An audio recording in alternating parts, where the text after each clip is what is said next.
Skandali i drejtuesve të shoqërisë shtetërore Posta Shqiptare me promovim të aktivitetit të mikrokredive zhvatëse të kompanisë mafioze Jute Credit Group nuk është vetëm reklam, por edhe aktiviteti i paligjshëm me të me agjenci të tjera jo bankare dhe banka. Dokumenti zyrtar që po publikon pamfleti vërteton faktin se shoqërisë Posta Shqiptare i ndalohet të kryejë aktivitet financiar jo bankare bankar vet, por edhe nëpërmjet agjencive jo bankare dhe bankave, sepse Banka e Shtetit i ka hequr licencën qysh para 5 vitesh me vendim numër 3182 datë 8 korrik 2020, të bazuar në raportin e përbashkët të SHiSH dhe antikrimit ekonomiko-financiar, ku thuhet se nëpërmjet aktiviteteve ilegale jo bankare brenda postës kishin qarkulluar 300 milion euro të botës së krimit, por edhe pas heqjes së licencës nga Banka e Shtetit, ish drejtori i postës Laer Duraj, që në vitin 2021 u bë deputet i PS-s, dhe pasardhësit Hipokrat Biba, Ervin Bushati, Ardi Demiri, vazhduan aktivitetin ilegal jo bankar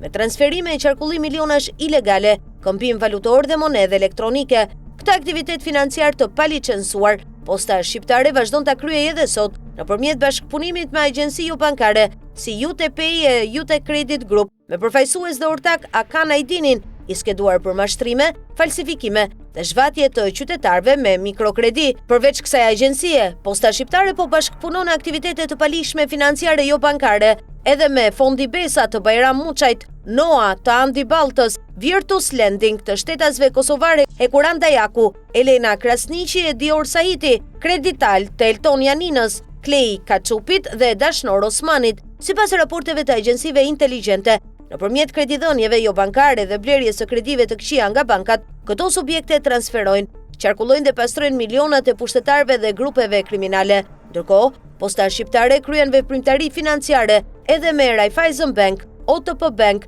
Banka Amerikane e Investimeve apo BAI e të tjerë, të cilat delegojnë kredite agjencitë jo bankare dhe bëjnë lojra me kursin e këmbimit valutor. Kjo veprimtari në bashkëpunim me agjencitë private financiare kryer nga shoqëria shtetërore Posta Shqiptare, megjithëse Banka e Shtetit i ka hequr licencën prej korrikut 2020, nuk po bëhet objekt hetimi nga agjencitë antikrim dhe drejtësia, donse kanë ndjeni të plot. Prej kohësh, Banka e Shtetit ka dhënë alarmin për rrezikun e agjencive jo bankare dhe bankave të lidhura me mafjen, të cilat kanë shkaktuar probleme të rënda financiare për mira e qytetarë dhe biznese, ndërsa Posta Shqiptare po shërben si kanal aktiviteti për to, për zhvatjen e qytetarëve dhe pastrimin e parave të krimit.